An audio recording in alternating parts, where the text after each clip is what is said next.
Para saan ba itong Smart Fader feature na to? Smart Fader is a feature found sa mga Pioneer DJ pati Alpha Theta controllers. Ang gagawin niya is isi-sync niya yung BPM ng dalawang kanta kahit gaano pa kalaki yung pagkakaiba nila in tempo, tapos mag-a-apply pa siya ng effects. Let me demonstrate. So may dalawang kanta tayo dito sa record box. To the left, 100 BPM and to the right, 140 BPM.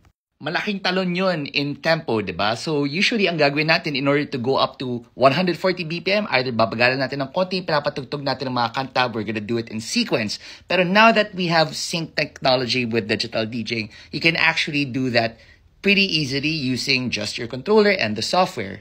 Now, of course, meron siya gawin mano-mano using the tempo faders, and that's what I actually do whenever I DJ. But if you're just starting out, you may want to try this. It's just a cool little trick that you can employ in your sets. So I'm gonna hit play on the song here sa left deck. Tapos, ipi-play ko rin yan dito sa right. Pero, bago ko galawin yung crossfader from the left deck over onto the right, i-enable natin yung smart fader. Let's see how that works.